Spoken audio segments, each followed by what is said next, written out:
Hey everybody, this is the Tyrant here. It's late. It's Christmas Eve. Doing another one of these videos, which I might label under ASMR because a friend of mine told me that apparently my voice, when I talk really quietly like this, right in front of the microphone, does ASMR stuff. And if you don't know what ASMR is, it's basically like a relaxed or euphoric feeling that you get when listening to certain sounds. Like some people get it from tapping fingers or listening to rain hit a rooftop, stuff like that. Anyway, that's not the point of this video. Today I actually wanted to talk about Rogue One, because lately I've been looking at my career, looking at a lot of things, and just thinking, I like movies. I enjoy movies. And I want to write movies. I've actually written a screenplay for a movie.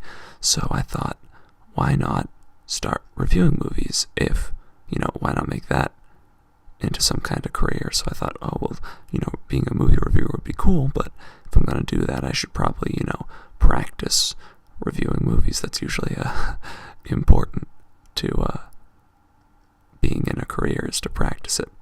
So here goes. Here is my review of Rogue One. Now, I saw Rogue One a couple days ago. Actually, I guess a week ago now. Saw it late with a bunch of my friends, and going into the movie, a lot of my friends had come to me and said, "This movie is amazing. It's like the greatest that I've ever seen. It's awesome." That's what everyone was telling me before I went to go see it. And I have a pretty high standard when it comes to movies, but I went, okay, I believe you. It sounds great. So I went in to see it. And I like it. I like the movie, but I don't love the movie. I think it was good, but I don't think it was great. So first, just my overall thoughts. It had a darker feel, a very much darker feel than most of the Star Wars movies have had in the past, except maybe Empire Strikes Back was a very dark movie, and I guess Revenge of the Sith was also very dark, but the prequels aren't really on the same level as, of course they're not even close to the same level as the original trilogy, and they aren't really on the same level as this new trilogy either, at least in my opinion.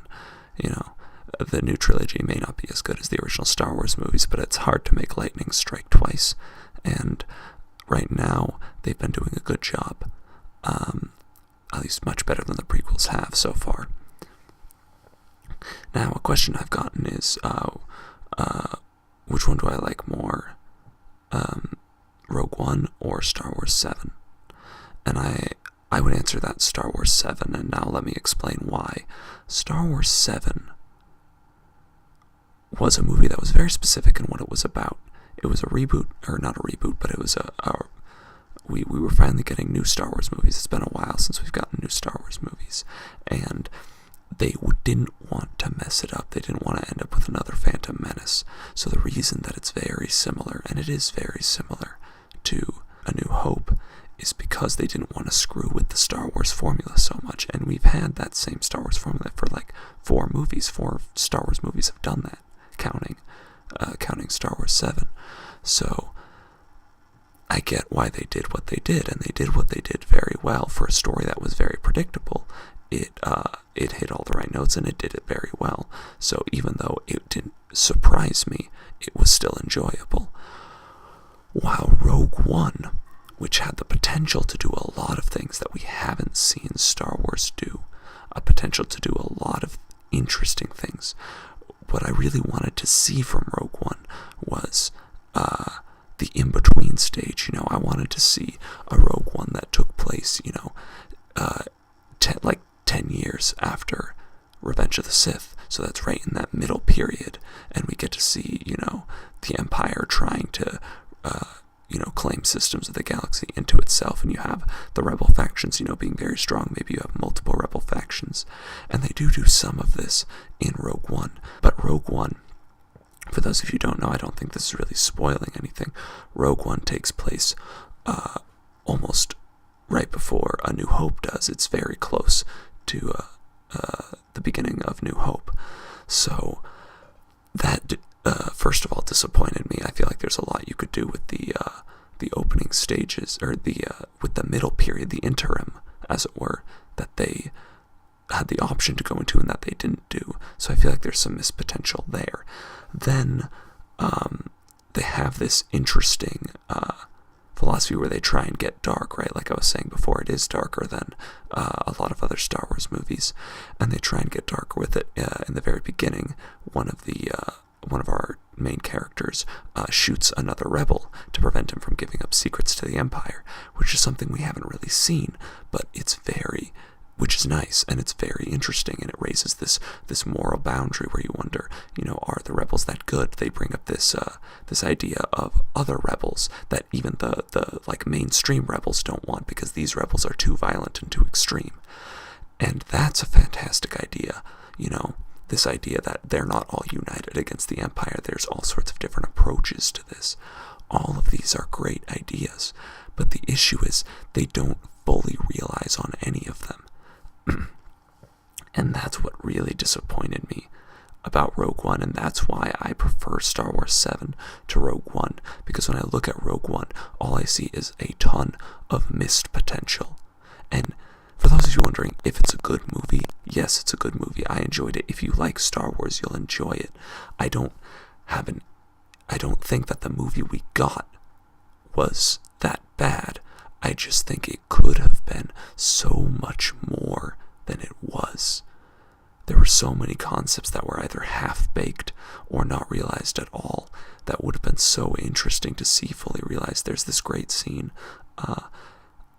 about halfway through where the two main characters are arguing over something I'm not going to say because it's a spoiler, but they're arguing, and that scene is so great, and it brings up so many good points, but it's one of the only scenes in the movie that really hammers in that point, that really discusses that point almost at all. It's that scene, one more scene right before the third act, and that's about it. So that's what really disappointed me about Rogue One. But enough with the downing, let's get to some high points of Rogue One. I very much enjoyed the comic relief there too. There's one comic relief character who's absolutely hilarious, and he really steals the show. And the third act has some great fight sequences, some really cool, star battles. There's this awesome scene with Darth Vader that is just absolutely beautiful and great, and it's, for those of you wondering who have seen the movie, it's the one at the end of the movie that I really enjoyed. I thought it was shot really well, and it was just a fun scene, even though it's kind of a terrible scene. It's also a very fun scene to watch. What else? Oh yes. Okay, I'm trying not to spoil here. They bring back two characters who were in A New Hope, who, for one reason or another, cannot play that role anymore. So the actor can't play that role anymore. So in order to solve that problem, they CGI the face onto the character, which is nothing new. We've seen this in a lot of movies. In fact, they use it generally to make stunt doubles look like the actual actor from a distance. But the issue is that it doesn't really hold up to close scrutiny. You can't really use it for a talking scene because it's just not that exact. Now, the faces that they CGI in Rogue One look great. They look awesome. They're clearly a marvel of technology, and I applaud the guys making it. But it's not good enough, and that's just a fact. It's distracting. It's so distracting you can tell that they're fake. You can absolutely tell that they're fake, and it takes you out of the experience completely. Now, if they had used it sparingly and used filming techniques to maybe hide the face or obscure it or make it harder to tell that the face isn't real, it might have worked. But since they bold-faced just try and use it without any sort of attempt at hiding the CGI, you can just tell that it's the CGI, and it honestly took me out of the movie.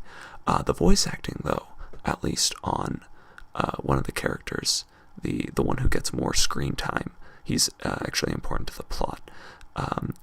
The voice acting on him is good, though. It was very good.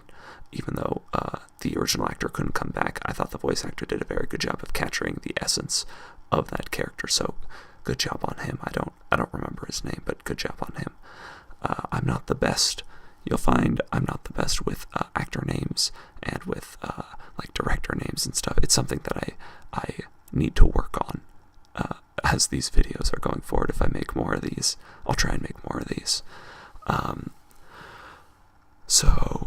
I was talking about good stuff, and then I got sidetracked by bad stuff. So there's the comic relief, which is great. The ending scene, which was great.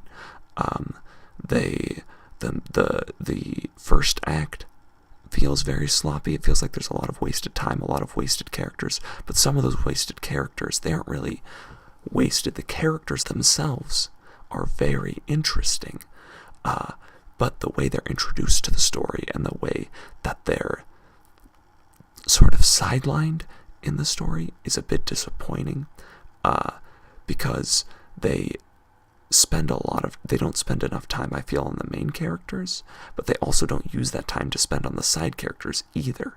So both the main characters and the side characters feel underdeveloped, which is disappointing, but the side characters, for what they are very enjoyable. There's this one Force-sensitive character he's not a Jedi, he's like a monk, and he's really fun to watch on screen. He's a fun character. He's got a friend who's also kind of a fun character who I really wanted more development on. I feel like he needed a bit more development, and he would have been really cool. The villain, I feel like, is understandably evil, which by that I mean that he's a bad guy, but you get why he's a bad guy, and while it's a little stereotypical why he's a bad guy, you can understand it, and he's still a fun enough villain to watch through the rest of the movie, especially a villain. Well, that's a spoiler, so I'm not going to go into that. But yeah, so I think to sum up my thoughts on this movie, I thought it was good. I thought if you like Star Wars, you're going to like this movie. I think it very much feels like a Star Wars movie. I'm disappointed that it didn't go darker than it did. I thought some of the CGI decisions were poor, and I thought that it had a lot of lost potential. But I would just like to reinforce that it was good, and for the first one of these movies, they might have still been trying to play it safe with the whole strategy, so maybe in the next movie we'll see some more risks being taken, some more interesting stuff being put on the screen, and I'd really like to see that. Anyway, this is going to be the end of this review. Thank you so much for watching. If you're watching this for ASMR purposes, well, you just learned a little more about Rogue One. My computer fell asleep. Okay, there we go. Then you just learned a little bit more about Rogue One, so good job for you. And if you're looking forward to seeing more of these reviews, please put a like or a comment down below telling me, if there's a movie that you'd like me to review, let me know. And if it's on Netflix, I'll probably review it. Even if it's not on Netflix, I do love a good movie. So if you've got some good movies that you want me to watch and review or whatever, or if you want me to review a movie that I've already watched, if you're like someone I know in real life and you want me to review a movie that you know I've watched, post it down in the comments. I'll do it. So once again, thank you everybody so much for watching. This has been The Tyrant, well, like I said, I've been thinking about changing my name, so Gloves Guy, signing off. Good night, everybody.